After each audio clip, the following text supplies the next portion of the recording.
하나님 말씀 시편 51편 17절 다 외우셨죠? 이제 같이 한번 읽겠습니다. 하나님께서 구하시는 제사는 상한 심령이라. 하나님이여 상하고 통회하는 마음을 주께서 멸시하지 아니하시리이다. 네, 지난주에는 상한 심령이 하나님 앞에서 탁월한 이유 5가지를 살폈습니다. 상한 심령이 하나님의 작품이시다. 뭘 위해서 그 상한 심령 주시냐면 그 상한 심령 안에 이 복음의 이 보석들을 주시기 위해서 그 심령 안에 그 상한 심령을 하나님이 친히 마련해 주신다. 하나님을 경외하는 거 이런 것들 있잖아요. 이런 마음을, 이런 복음의 보석들을 주시기 위해서 하나님이 친히 마련하신 하나님의 작품이기 때문에 탁월하다. 그리고 또 하나님의 영광을 기리기 때문에 상한 심령을 소유할 때 하나님을 의지하고 하나님께 영광을 돌려드리는 그런 심령이 된다는 것이죠. 그리고 또 하나님은 그리스도를 높이기 때문에 그렇고 감사하는 마음이기 때문에 또 성령의 초소가 되기를 원하기 때문에 탁월하다라고 하는 이 5가지 이유를 우리가 살펴보았습니다. 상한 심령이 이렇게 하나님께 탁월하듯이 심령이 상해서 부드러워진 마음을 유지하는 것도 마찬가지로 매우 중요하고 또 우리에게 또 유익하다라고 할 수 있습니다. 거듭 말씀드리지만 상한 심령은 처음 회심할 때만 필요한 것이 아닙니다. 회심할 때 이 마음을 우리에게 주시거든요. 근데 이게 회심한 이후에도 우리가 그리스도인의 삶을 살아갈 때에도 반드시 이 심령은 유지되어야 하는 것이에요. 한번 경험했다. 내가 그런 적이 있었다. 이렇게 되면 안 된다라는 거예요. 늘 우리 마음이 이렇게 상한 심령이 되어지고 상한 심령의 상태에서 나오는 그런 부드러운 그런 마음을 유지해야 된다는 것이죠. 그래서 이 시리즈를 시작할 때도 말씀드렸지만 이 시대의 기독교인의 대표적인 감정은 기쁨이에요. 그러나 성경은 기쁨과 슬픔이 서로를 밀어내지 않고 조화를 이루고 있는 모습이 참다운 그리스도인의 모습이라고 우리가 말씀드렸잖아요. 그래서 이 둘 중 어느 하나에만 편중되는 것은 모두 잘못된 것입니다. 그래서 기쁨만 강조하고 기쁨만 드러내며 살아야 한다는 것도 잘못된 것이지만 또 반대로 자신의 상태와 교회와 이 시대의 어두운 영적인 현실을 인해서 슬픔만 강조하고 기쁨을 배제한 듯한 신앙도 정상적이지 않은 것은 매 한 가지다라는 것이죠. 그래서 이 2가지가 늘 균형을 이루는 그런 상태 가운데 우리가 있어야 되는데 아무튼 이런 것을 우리가 염두에 두고 오늘은 심령이 상해서 생겨난 부드러운 마음을 유지하는 것에서 얻는 유익이 무엇인지에 대해서 살펴보도록 합니다. 그래서 첫 번째로 보면 부드러운 마음은 범죄하는 것을 계속 두려워하게 하기 때문에 우리로 하여금 하나님 앞에 범죄하지 않게 하는 그런 유익을 준다라는 겁니다. 상한 심령을 부드럽게 유지하는 것은 하나님을 대적하여 범죄하는 것에 대해서 두려운 마음을 우리가 가질 수 있게 해준다라는 거예요. 그래서 그리스도인이 이런 마음의 부드러움을 유지하고 있는 동안에는 다른 사람들이 죄를 짓는 것만 보아도 괴롭습니다. 그러니 자신이 죄를 짓는 것에 대해서는 더욱 그렇지 않겠어요? 그래서 우리가 이 상한 심령을 가지고 있으면 죄에 대해서 아무튼 민감한 마음이 생겨납니다. 그래서 다른 사람이 죄를 짓는 것을 보면서도 마음에 슬픔이 있고 막 그것이 괴로워요. 그런 걸 보는 것 자체가. 그러니 자신이 죄를 짓는 것은 더욱더 그렇게 생각하지 않겠어요? 그렇기 때문에 부드러운 마음을 유지하는 것은 하나님을 대적하는 죄를 범하지 않게 하는 이 첫 번째 방법이라는 거예요. 그런 유익을 준다라는 것입니다. 우리 마음을 부드럽게 해주는 게. 실제로 보십시오. 우리의 삶을 이런 개념을 그냥 추상적으로만 생각할 것이 아니라 정말 우리가 어떤 말이나 행동을 통해서 하지 말아야 될 것들에 대해서 그냥 막 어떤 행동을 막 해버릴 때 보면 우리의 마음이 부드럽지 않은 상태 가운데 있는 것이 있기 때문에 그렇다라는 것을 우리는 우리의 실패를 통해서 늘 경험하게 돼요. 그죠? 그래서 우리가 늘 이 부드러운 마음을 유지하는 거, 이거는 첫 번째는 하나님께 우리가 죄를 짓는 이런 것을 두려워하게 해서 그 죄를 짓지 않게 하는 그런 유익을 우리에게 준다라는 것입니다. 두 번째로는 이 부드러운 마음을 가지면 우리가 기도를 하는 데 있어서 도움을 받는다라는 겁니다. 그래서 부드러운 마음은 우리가 재빨리 기도하도록 만들고 그것뿐만 아니라 기도하는 것을 격려하고 기도의 열렬함과 열정을 더해준다라는 거예요. 반대로 마음이 딱딱해지면 기도를 소홀히 하게 되고 그렇게 되면 우리 마음은 냉랭해지고 몸이 건조해지고 형식적이 되고 결국엔 기도하는 이 의무에 대해서 아주 육적인 태도를 취하게 된다라는 겁니다.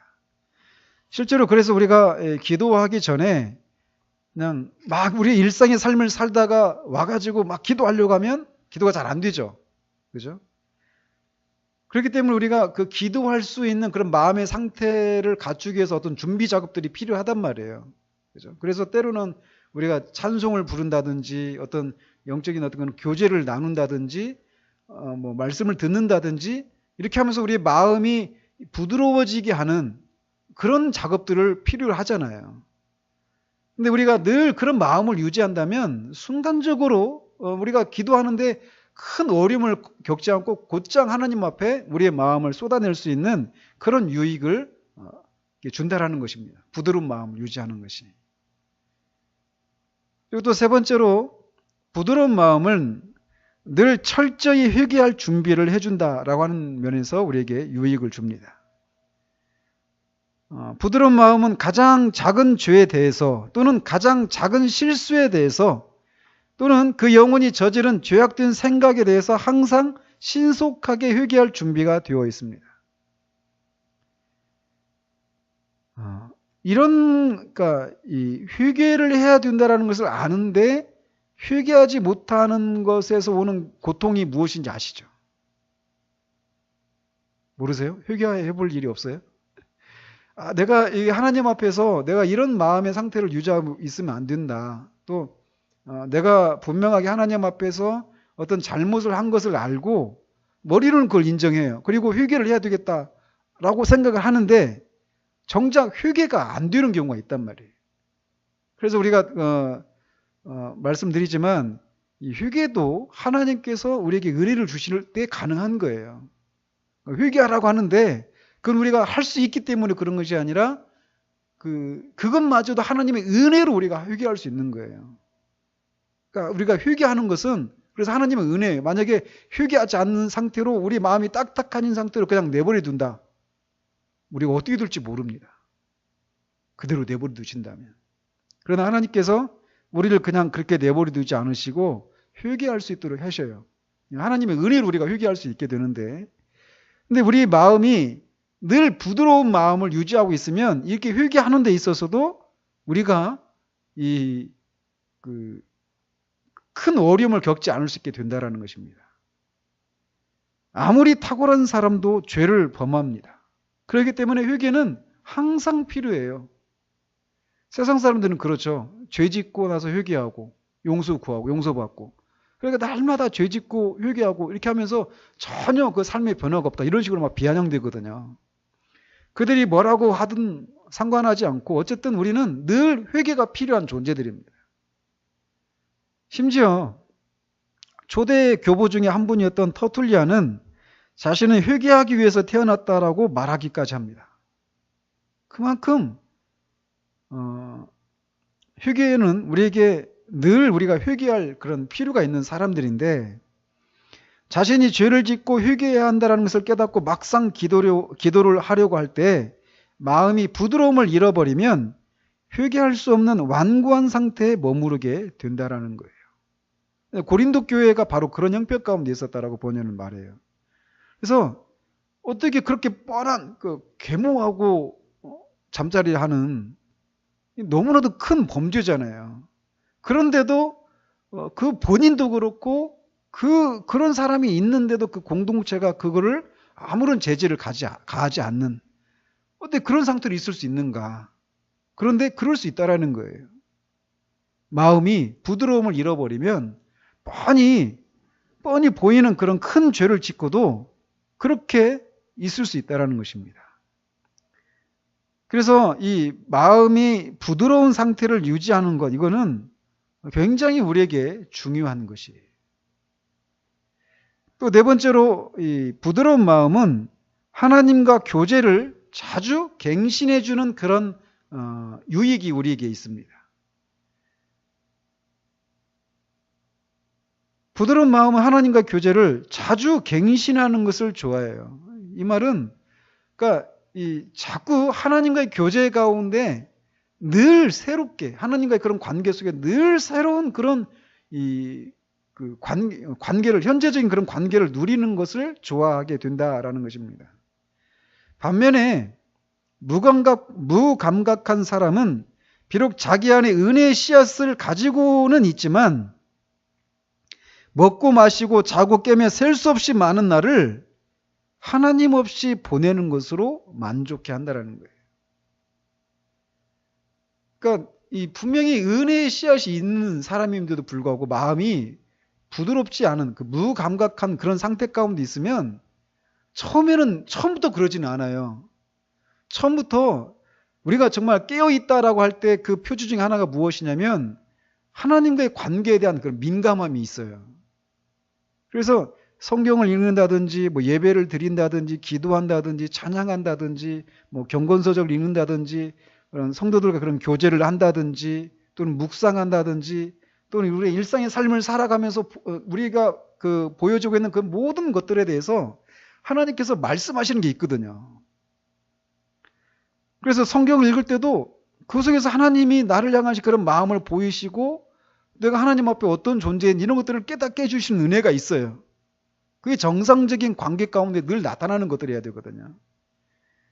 근데 그 부드러운 마음을 가지고 있으면 그런 것들이 모든 것들 속에서 말씀하시고 우리를 향해서 이렇게 품고 계신 그런 마음을 하나님이 주시는 것들을 우리가 늘 누리고 살아갈 수 있어요. 그런데 이 마음이 그 부드러움을 잃어버리면 점점 딱딱해지면 그냥 이 모든 것이 그냥 형식으로 남는다라는 것이죠. 예배를 드려도 성경을 읽어도 그냥 기도해도 그냥 전혀 마음이 하나님과 그런 교제를 우리가 사랑하는 사람과 만나서 사귀고 그러는데 마음에 아무런 감흥도 없고 어떤 감정의 움직임이 없는가? 있을 수가 없거든요. 요즘 제가 카페에다 올려놓잖아요. 신앙 감정론. 그래서 참된 신앙과 경건은 감정이 있다. 이런 얘기를 하잖아요. 그래서 살아계신 하나님과 우리가 교제를 나누면 항상 우리 마음에 그런 거룩한 감정이 있어요. 신앙 감정이. 모든 것들 속에서. 그리고 그거를 누린 사람은 또 더 누리기를 원하는 그런 마음이 있단 말이에요. 근데 이런 것을 잃어버리면 처음부터 그러지 않지만 점점점 우리가 이런 것들에 대해서 무디어져 버리고 그러면서 그냥 경건의 모양은 갖추고 있죠. 예배 드리고 있고 성경도 읽고 있고 기도도 하고 있고 그런 걸 다 하고 있지만 그 속에서 진짜 이 생생한 은혜를 하나님과의 관계를 누리지 못한 채로 몇 개월이라도 지날 수 있다는 거예요. 몇 년이라도 심지어는. 그래서 우리가 부드러운 마음을 유지하고 하나님과 그런 교제를 늘 현재적으로 누릴 수 있도록 그렇게 부드러운 마음을 유지하는 것은 너무나 중요하다는 거예요. 사실 성도가 어떻게 이 땅에서 성도다운 삶을 살 수 있습니까? 그 하나님과의 관계를 그 교제를 누리는 데서 오는 그 은혜로 말미암아서 그렇게 살 수 있는 거예요. 그렇기 때문에 이것은 너무나도 중요한 그런 마음의 상태라는 것입니다. 또 다섯 번째로 부드러운 마음은 깨어있고 방심하지 않는 그런 마음입니다. 그래서 그것은 우리 영혼과 가정과 직장 생활 안에 있는 죄를 경계하고 영적인 의무들과 그것들을 이행하는 것에 있는 죄 등을 경계하게 하는 그런 유익을 줘요. 그것은 사단을 경계하고 세상을 경계하며 육신을 경계합니다. 그래서 늘 어떤 죄와 육신과 사단, 세상 이런 것들에 대해서 우리가 민감하게 된단 말이죠. 그러나 마음이 부드럽지 않으면 이 모든 영역이 죄로 더러워지고 불결해지고 흠집이 생기도록 방치하게 된다라는 것입니다. 또 여섯 번째로 부드러운 마음은 자기 부인을 실천하는 일에 있어서 이 유익을 줍니다. 부드러운 마음은 어떤 유대인이나 이방인이나 하나님의 교회나 교회 어떤 교인이 자신의 행동 때문에 상처를 입고 연약해질 것 같으면 자신이 해도 무방한 그런 일들을 삼갈 수 있어요. 내가 뭐 가정에 있어든 뭐 교회에서든 얼마든지 해도 되는 일이에요. 얼마든지 할 수도 있는 말이에요. 그렇지만 내가 하는 말이나 행동 이런 것들이 다른 사람에게 해를 끼치진 않을까? 다른 사람에게 어떤 그런 영혼의 그런 상처를 주지는 않을까? 이런 걸 생각하면서 분명히 합법적인 일임에도 불구하고 그것을 유지한단 말이에요. 내가 저 사람이 뭐 상처를 받거나 말거나 어쨌든 나는 하나님과 그런 관계에 아무런 문제가 없으니까 하면서 그냥 말하고 행동하지 않고 그렇게 상대방을 고려하는 그런 것이 있을 수 있다라는 거예요. 언제? 부드러운 마음을 유지할 때. 그러나 반대의 경우에는 자신의 행동이나 말이 다른 사람에게 어떤 상처를 입히거나 슬퍼하거나에 상관하지 않고 심지어 자기에게 전적으로 금지된 일에까지 끼어드는 그런 우를 범하게 된다는 겁니다.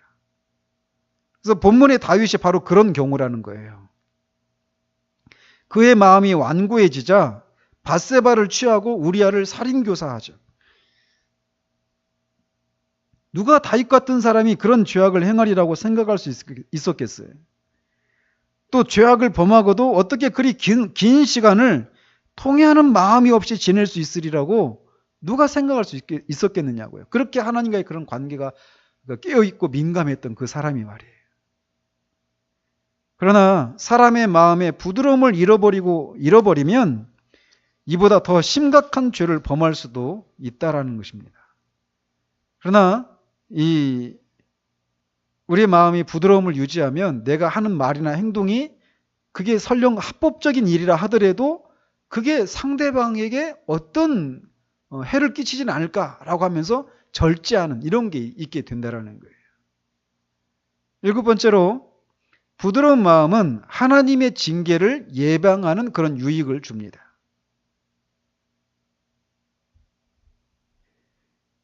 즉 하나님의 그런 치심이나 채찍질, 부성애적인 그런 징계를 많이 받지 않게 된다라는 거예요. 왜냐하면 그런 마음은 호되게 징계하시는 하나님의 손길을 자초하는 원인인 죄를 피하기 때문입니다.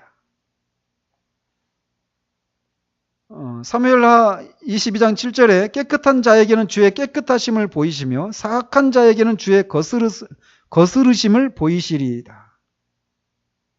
실상 하나님은 우리가 어떤 죄를 범한 경우에 징계를 하시지만 어떤 경우에는 죄와 상관없이 우리를 징계하시는 경우들이 있습니다.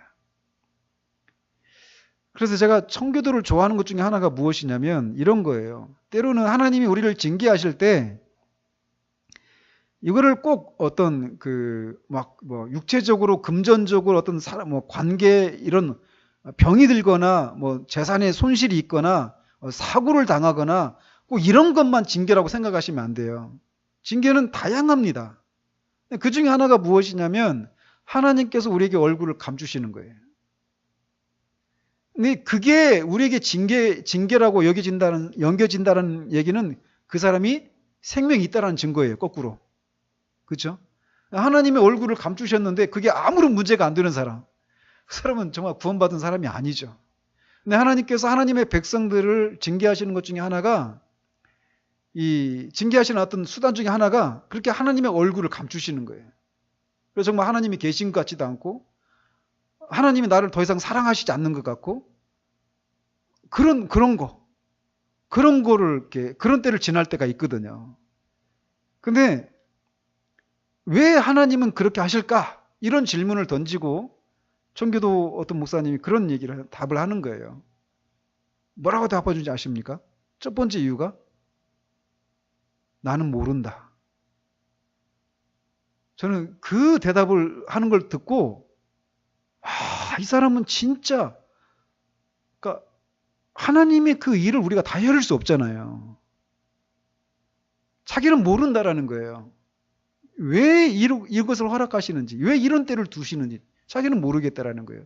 일반적으로는 우리가 하나님 앞에 무엇인가 죄를 범했기 때문이다 이렇게 생각하기 쉽잖아요. 그죠? 근데 그걸 먼저 말하지 않고 자기는 모른다. 하나님은 때로는 하나님의 그 신비한 섭리 가운데서 우리가 알 수 없는 그런 이유로 우리 영혼에게 하나님의 얼굴을 감추신다라는 거예요. 그런 것을 통해서 하나님이 주신 그런 선물이 아니라 하나님 자신을 찾고 추구하게 하신다라는 거예요. 어쨌든 하나님은 그런 이유로 우리를 징계하시는 경우가 있어요. 우리 죄와 상관없이. 그러나 일반적으로는 하나님 우리를 징계하시는 이유는 우리가 하나님 앞에 어떤 잘못을 했기 때문에 징계를 하시는 경우들이 일반적입니다. 그래서 어떤 경우에는 우리가 받지 않아도 될 징계를 받는 경우가 있다라는 거예요. 우리가 죄를 짓지 않으면 안 받아도 되는 징계인데 그거를 우리가 받게 된다라는 것입니다. 그래서 부드러운 마음을 유지하면 이렇게 우리가 받지 않아도 될 징계를 받게 되는 그런 것을 피할 수 있게 해준다라고 하는 면에서 유익이다라고 이 마지막으로 일곱 번째 얘기를 하고 있습니다. 이렇게 부드러운 마음을 유지하는 것은 이런 다양한 유익을 가져다 주는데 그렇다면 그렇기 때문에 이 부드러운 마음을 계속 우리가 유지해야 된단 말이에요. 그 부드러운 마음을 어떻게 하면 이 마음을 계속해서 유지할 수 있을까? 크게 두 가지를 얘기합니다. 하나는 소극적으로 무엇인가를 하지 않음으로써 또는 적극적으로 무엇인가를 함으로써 우리가 부드러운 마음을 유지할 수 있다라고 얘기해 줍니다. 먼저는 우리가 마음의 부드러움을 유지하기 위해서 우리가 해야 될 어떤 소극적인 그런 경고를 얘기하고 있는데 먼저 그 6가지를 얘기하는데 그걸 먼저 보면 처음 상처의 원인들을 기억하는 것을 통해서 이 마음의 부드러움을 유지할 수 있다라고 얘기하고 있습니다. 즉 이게 무슨 얘기냐면 지금 현재 우리의 심령을 상하게 만드는 양심의 가책들의 원인이 되는 것들을 우리의 마음에서 몰아내려고 노력함으로써 그런 양심의 가책들을 질식사시키지 않도록 주의해야 된다. 이렇게 말을 해요. 무슨 얘기냐면 우리가 상한 심령을 갖게 되는 것은 뭐냐면 우리 양심이 막 살아서 이제 역사하는 거예요. 다윗이 어땠어요? 다윗이 나단 선지자를 통해서 당신이 바로 그 사람이다. 그렇게 하나님의 징계를 심판을 받아 마땅한 죄인이 바로 당신이다. 이런 얘기를 딱 들었을 때 양심에 큰 찔림을 받았잖아요. 근데 그렇게 양심이 찔림을 받고 마음이 상했단 말이에요. 그런데 그 양심의 이 소리를 잠재우려고 하는 그런 시도를 해서는 안 된다는 거예요. 그래서 하나님께서 우리에게 상한 심령을 이렇게 갖게 하실 때 그 원인이 되었던 이거를 자꾸 우리 마음에서 몰아내려고 정당화시키고 방어적인 막 그런 합리화시키는 이런 방어적인 그런 노력을 해서는 안 된다라고 얘기하고 있는 거예요.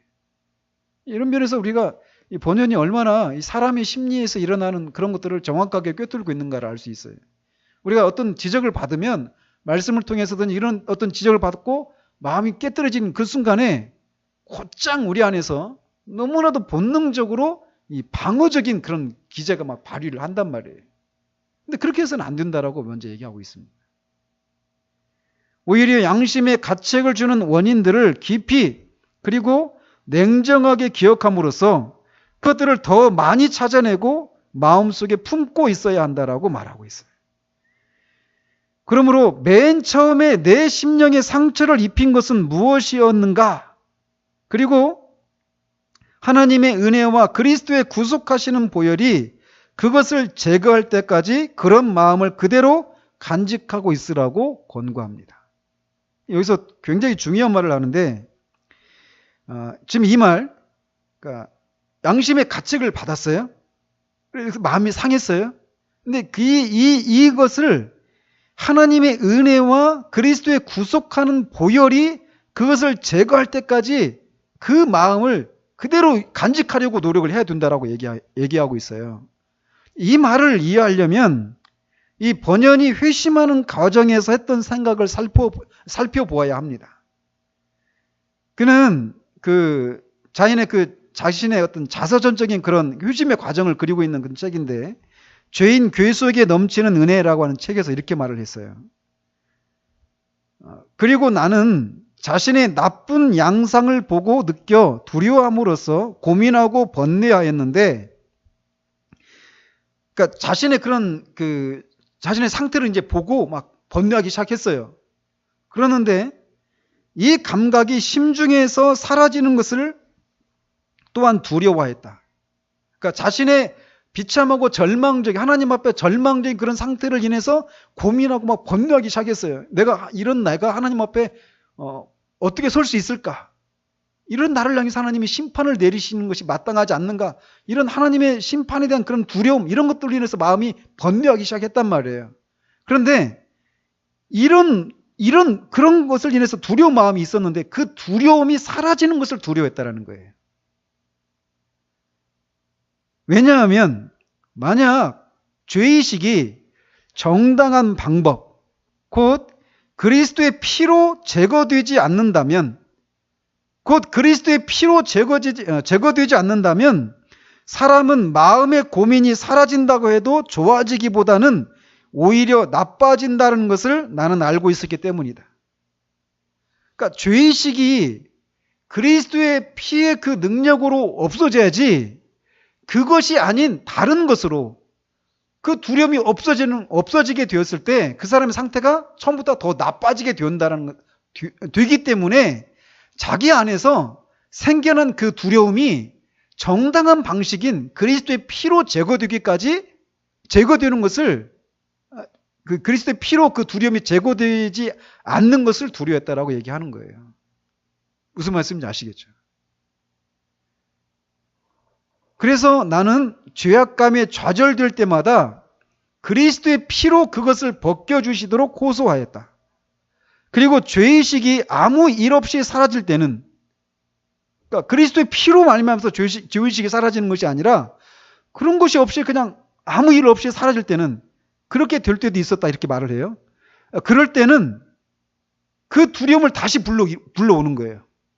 죄의식이 사라지는 것을 인해서 그냥 마음의 평안함을 누리는 게 아니라 그게 정상적인 방식으로 없어진 게 아니잖아요. 그래서 지옥의 영원한 불의 형벌을 상기하여 다시금 마음에 죄의식을 불러오도록 노력했다. 얼마나 철저합니까? 이런 면에서. 그리고 이렇게 외치는 것이었다. 오 주님, 바른 법도로서 그리스도의 피로서 그리스도를 통해서 당신의 긍휼이 내 영혼에 주어지는 것이 아니라면 이 죄의식에서 내 마음이 떠나가는 일이 없도록 하여 주소서. 그것은 피 흘림이 없은즉 죄 사함이 없느니라 라는 말씀이 내 마음에 걸렸기 때문이었다.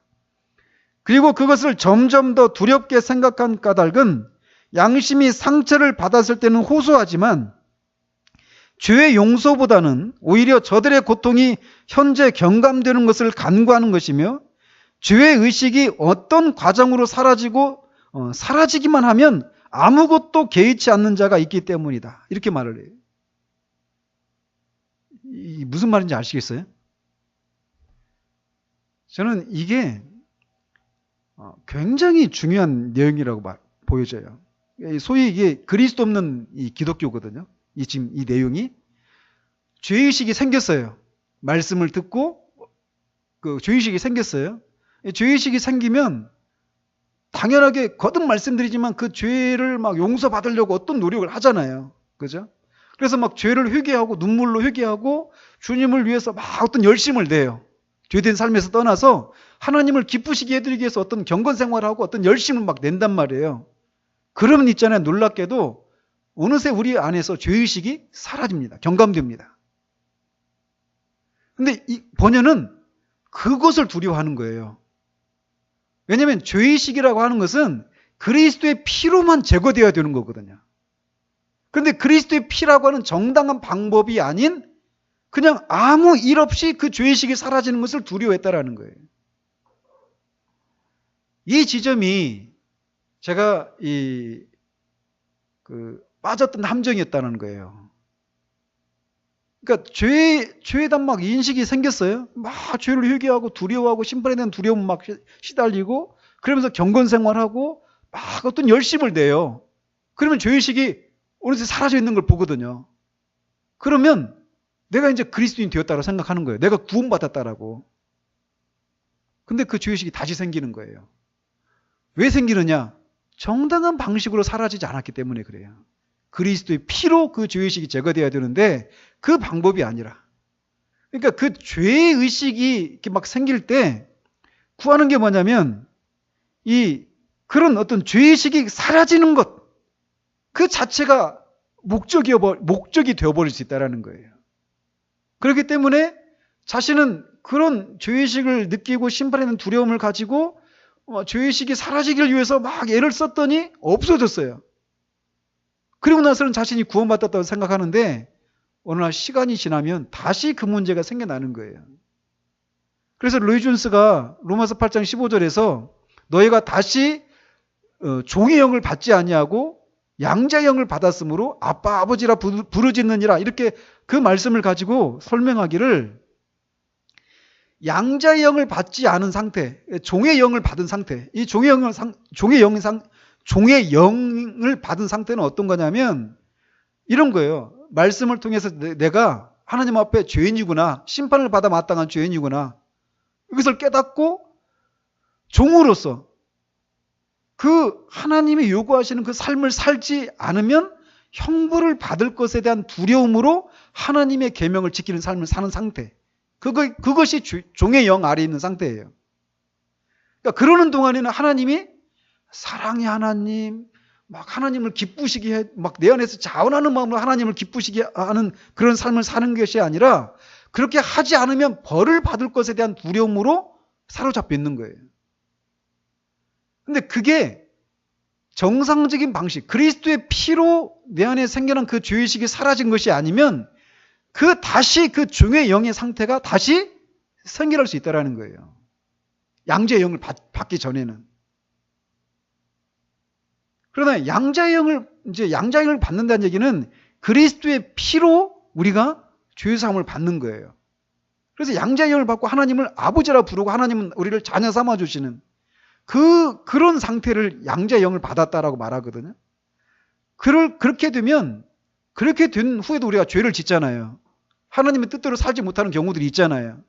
근데 그 양자의 영을 받기 전과 받은 후에 죄를 지었을 때 달라진 것이 있다라면 죄를 지은 것에 대해서 전에는 벌을 받을지도 모른다라는 두려움에 사로잡히는 거예요. 이제는 양자의 영을 받은 후에는 벌을 받을 것에 대한 두려움이 아니라 하나님의 마음을 아프게 되는 것에 대한 슬픔. 이것 때문에 하나님 앞에 고통을 겪는 거예요. 근데 지금 본연이 짧게 이해하고 있지만 이런 내용들 지금 얘기하고 있는 거예요. 죄의식이 생겼을 때 그 자신에게서 일어났었던 삶의 변화들, 경건 생활을 하고 어떤 거룩한 삶을 살아가고 죄를 짓지 않으려고 하는 삶을 살아가다 보면 어느새 자기도 모르게 그 죄의식이 사라진 것을 보면서 내가 구원받은 사람이구나 이렇게 생각하는데 사실은 여전히 종의 영 아래에 있는 상태일 수 있다는 거예요. 저도 그런 상태로 한 3년 정도 지났다니까요. 그래서 어쨌든 번연이 얘기하고 있는 것은 처음에 우리가 상한 심령을 갖게 만들었던 그 최초의 원인, 이거를 이렇게 막 사라지게 하려고 하는 이런 노력을 하지 말고 이것이 왜 생겨난 것인지를 계속 면밀하게 보면서 결국 그리스도의 이 피로 말미암아서 그것이 제거될 때까지 계속 그렇게 그 마음을 유지하려고 하는 이런 노력들을 해야 된다라고 얘기하고 있는 거예요. 이거 굉장히 중요한 내용입니다. 굉장히 중요한 내용이에요. 그러니까 우리가 많이 회개했다라고 하는데 사실은 그게 온전한 회개가 아닌 경우가 있어요. 그리스도의 피로 말미암아서만 우리가 용서를 받는 거거든요. 두 번째로 상한 심령을 유지하기 위해서는 헛된 친구들과 교제하지 말아야 된다라고 얘기하고 있습니다. 헛된 친구들을 멀리하고 그들과 교제하는 것은 헛된 친구들을 멀리하라는 거예요. 그들과 교제하는 것은 많은 죄책감을 질식시키고 많은 소망을 죽여버리고 한때 천국을 추구하는 일에 열심을 대던 많은 영혼을 지옥에 떨어지도록 만듭니다. 영혼에 이롭게 하지 못하는 친구는 해를 끼치기만 한다라는 거예요. 이런 면에서 어려움을 갖죠. 그죠? 아마 실제로 이런 일들이 많아요. 친구들,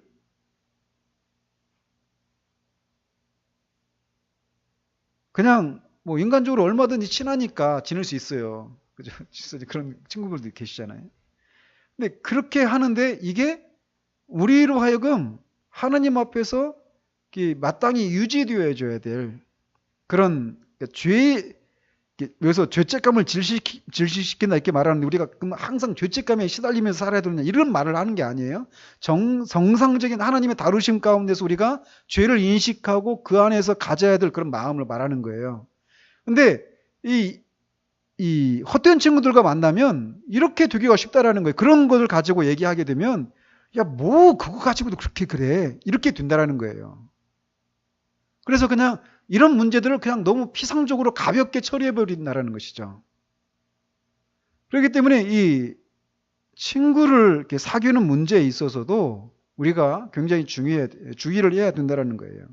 그래서 친구라고 하는데 꼭 사람만 말하지 않을 수 있습니다.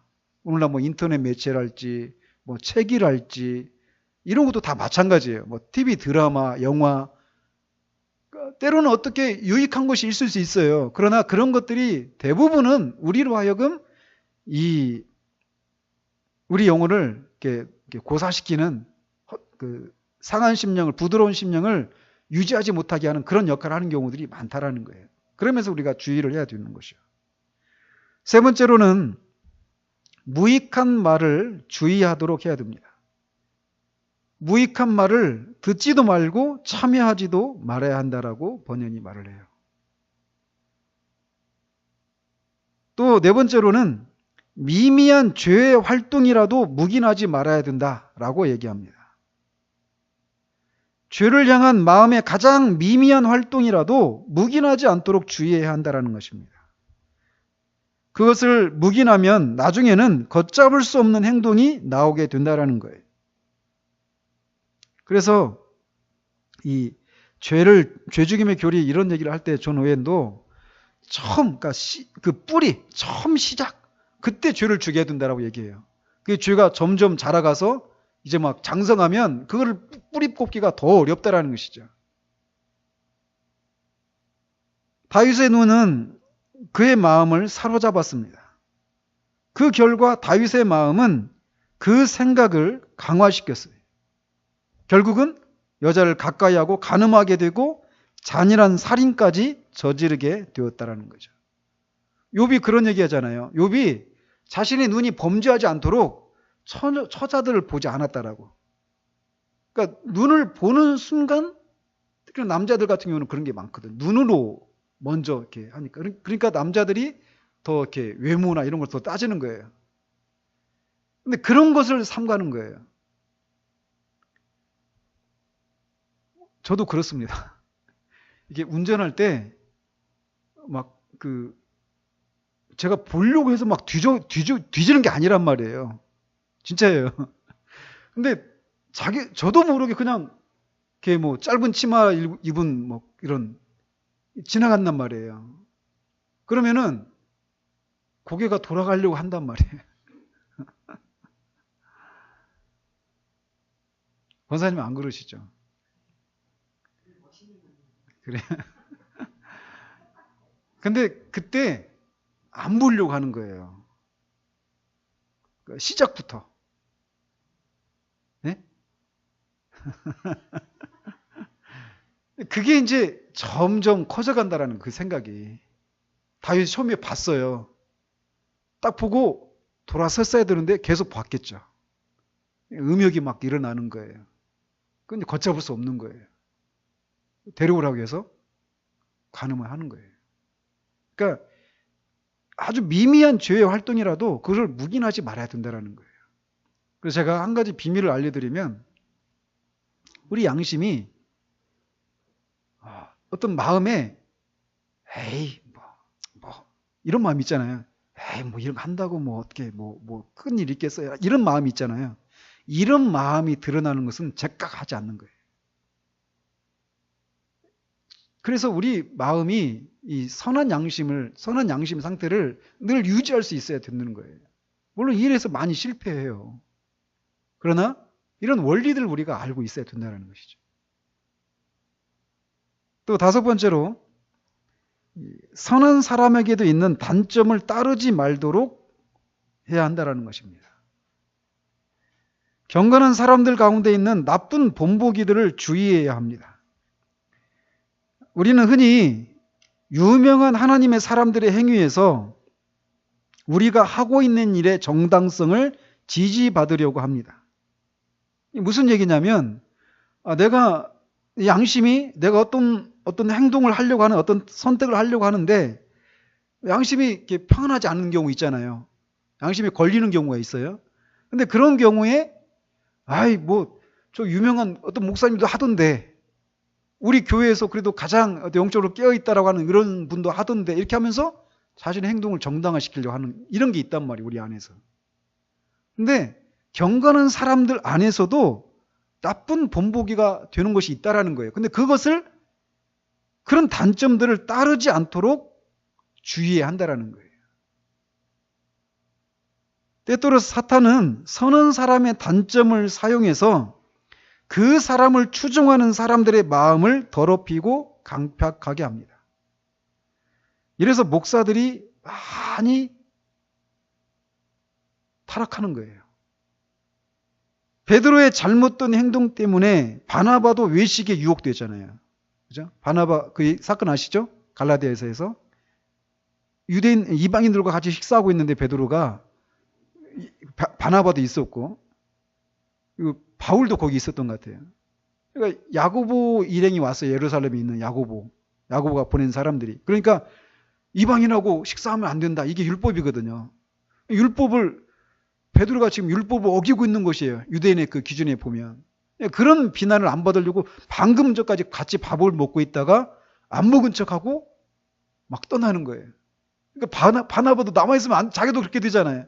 그러니까 자기도 일어나가지고 외식을 하는 거죠. 그러니까 그런 경우죠. 그런 것처럼 베드로에게도 그건 잘못이거든요. 그러니까 이런 사람에게도 그런 단점이 있다라는 거예요.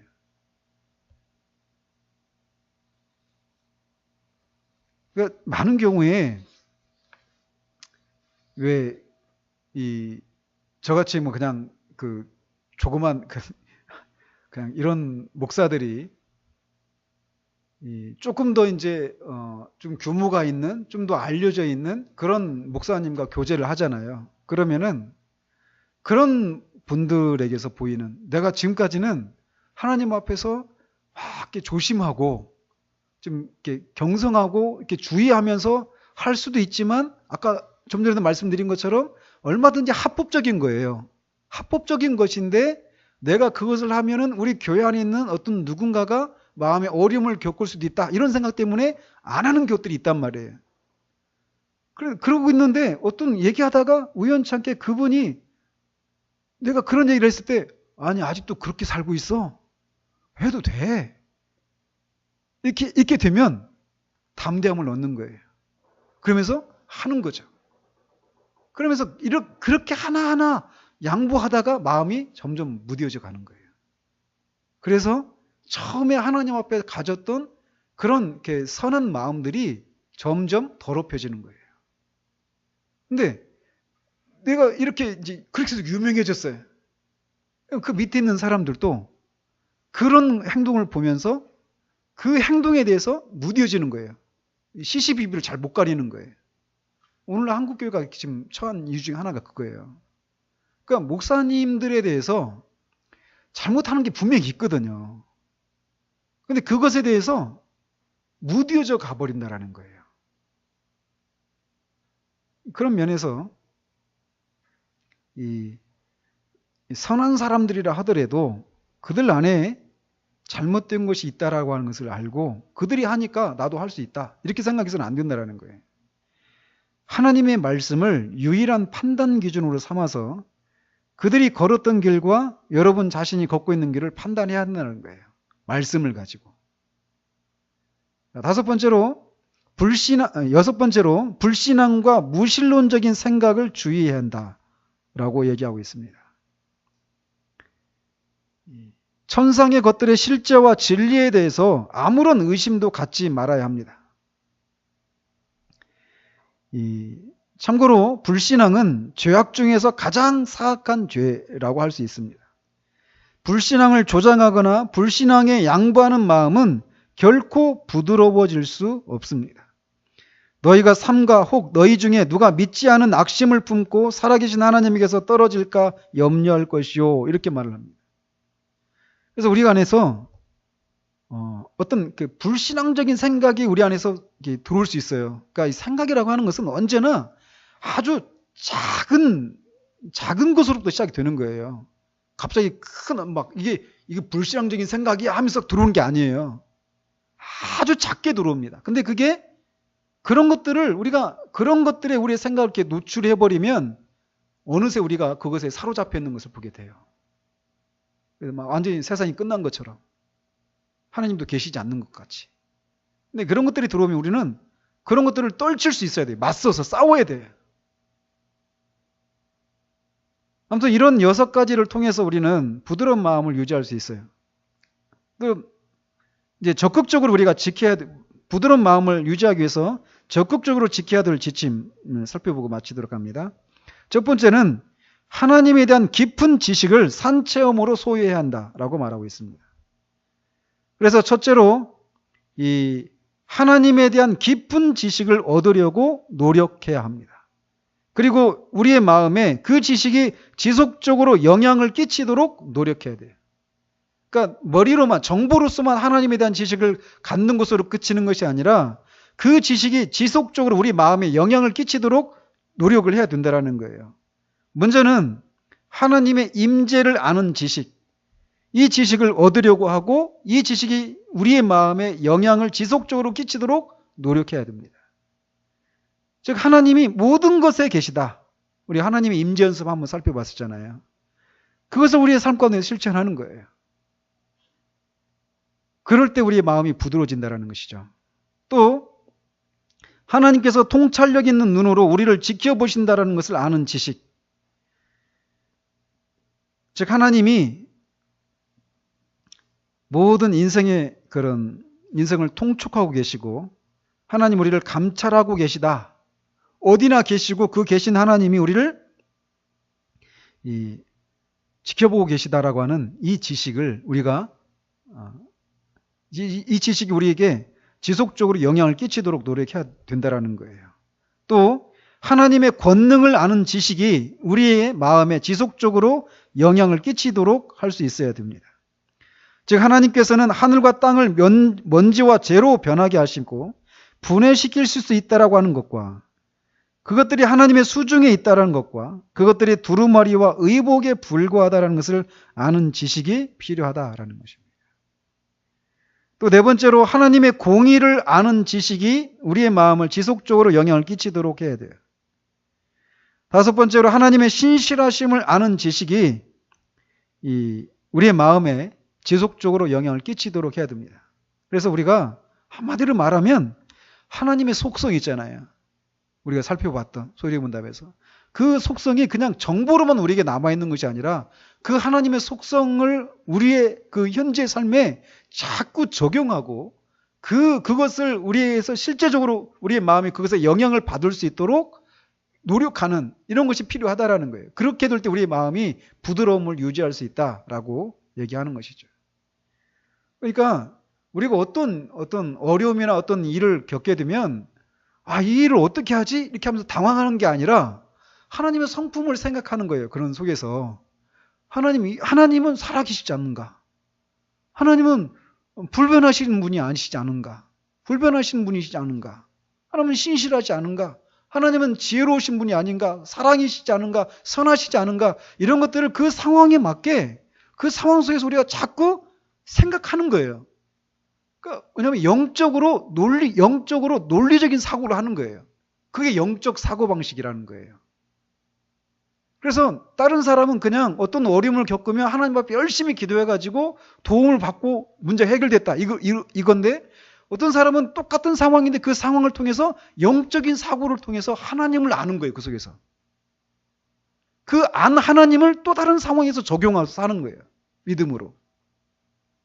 그렇기 때문에 이 어떤 위험을 만날 때마다 견고해지는 거예요. 점점. 그전에는 막 그냥 불안하고 두렵고 그래서 빨리 도움을 얻고 해결받고 이것이 주안점이었는데 이제는 점점 내가 그 하나님을 아는 지식을 자꾸 그 상황에 적용하면서 그 하나님의 인도를 받으면서 살아가는 거예요. 그래서 견고해져 가는 거예요. 그런 속에서. 자, 이렇게 하나님에 대한 깊은 지식을 얻으려고 노력하고 그 지식이 우리의 마음에 지속적으로 영향을 끼치도록 노력할 때 우리의 마음이 부드러움을 유지할 수 있다라는 겁니다. 그리고 또 두 번째로 죄의 사악함과 영혼을 멸망시키는 효력을 우리 마음에 깊이 자각하되 지속적으로 자각하도록 노력해야 된다는 거예요. 죄가 하나님의 유일한 원수라는 것과 죄 때문이 아니라면 아무도 하나님을 미워하지 않을 것이며 아무도 하나님께 미움을 받지 않는다라고 하는 것을 확신해야 한다는 겁니다. 죄가 얼마나 파괴적인 것인가 이거를 생각해야 된다는 것이에요. 그래서 죄가 천사를 마귀로 만들었다. 그런 정도로 죄가 큰 이 권세를 가지고 있다라고 하는 것을 인식해야 되는 거예요. 그리고 죄는 이 심판 때까지 마귀들을 결박하고 있는 쇠사슬이라고 하는 것을 기억해야 된다는 거예요.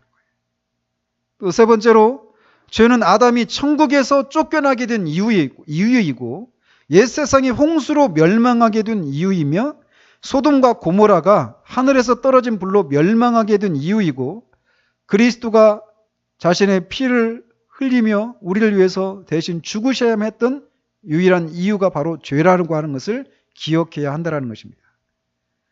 그러므로 이 죄가 얼마나 그렇게 큰 힘을 가지고 있고 얼마나 파괴적인 그런 것을 불러오는가를 생각할 때 우리 마음이 부드러워질 수 있다는 거예요. 또 지옥의 고통을 우리가 숙고해야 됩니다. 지옥의 고통을.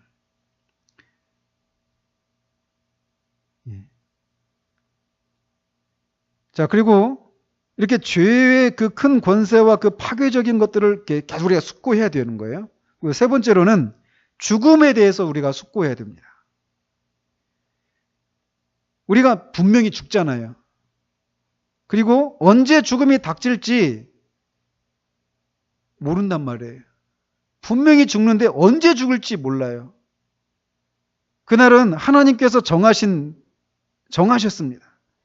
그리고 그 날을 우리가 조금이라도 하루라도 늘려보려고 해도 연장해보려고 해도 할 수가 없다라는 거예요. 또 우리는 한 번만 죽는다라는 거예요. 한 번만 이 세상을 떠나게 된다라는 것입니다. 그렇기 때문에 그 세상을 떠나는 그때 우리가 좋은 상태로 죽지 못한다면 더 나은 죽음을 위해서 다시 이 세상에 돌아올 수 없는 법이라는 것입니다. 그렇기 때문에 이 죄를 우리의 마음을 무뎌지게 만드는 그런 죄에 대해서 우리가 깨어있을 수 있게 되는 것이죠. 죽음을 생각할 때. 또 네 번째로 심판의 날에 대해서 우리가 숙고하는 것이 필요하다라고 말을 합니다. 심판의 날이 있을 그 일들을 우리가 생각하는 거예요. 그리스도의 그 심판대가 세워지고 그 앞에 주님이 서서 모든 산자와 죽은 자들이 다 그 앞에서 자신의 행위들을 인해서 이제 영원한 심판을 받고 영원한 형벌과 영원한 상을 받게 되는데 그때 그 엄중함을 생각해야 한다라는 거예요. 그때 우리가 그 그리스도의 심판대라고 하는 그 설교를 한번 들은 적이 있죠. 그거를 우리가 자꾸 생각해야 한다는 것이죠. 그런 것들을. 또 다섯 번째로 그리스도께서 우리에게 얼마나 은혜로우신 분인지 숙고해야 한다라고 얘기를 합니다.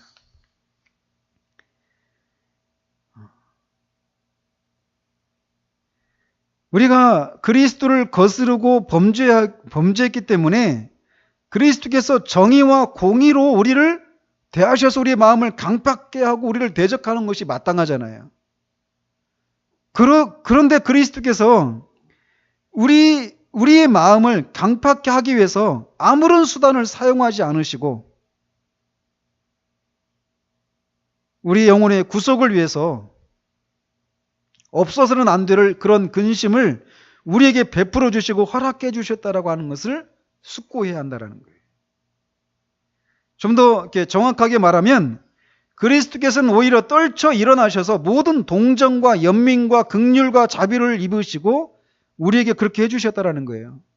우리가 그리스도를 대한 것처럼 우리를 대하셨다라면 우리를 그냥 우리의 마음에 강팍한 상태로 내버려 두시는 것이 마땅한데 그렇지 않으시고 모든 긍휼과 자비로 우리를 대하셨다라는 거예요.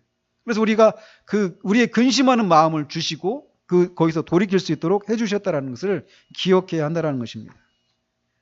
그리스도께서는 자신의 사랑과 긍휼을 인해서 우리를 구원하신 것입니다. 그리스도의 한없는 자비가 높은 곳에서부터 우리에게 임했던 것입니다. 그리스도께서는 우리를 사랑하셨고 우리를 위하여 자기 자신을 주셨던 것입니다. 그런 그리스도의 그 은혜를 우리가 생각해야 한다는 거예요. 그렇다면 그리스도께서 여러분을 향해서 깊은 애정을 품고 계시다라고 하는 것을 배우도록 해야 합니다. 그리고 우리의 마음도 하나님을 향해서 그리고 우리 자신의 구원을 향해서 지속적으로 깊은 애정을 품도록 노력해야 한다는 거예요. 이런 것들이 우리 가운데 계속 되어질 때 우리의 마음은 부드러움을 유지할 수 있다는 거예요. 그리고 상한 심령을 늘 유지해서 하나님께서 우리가 지난주에 살펴봤던 것처럼 하나님이 그렇게 탁월하게 생각하시는 그 상한 심령 안에 주시고자 하셨던 그 복음의 보석들을 우리가 누리고 늘 살아있는 그런 삶을 살 수 있게 된다는 것입니다. 짧은 너무나 빨리 훑고 지나갔지만 여러분이 책을 통해서 더 점점 이렇게 씹듯이 읽으시고 묵상하시길 바라요.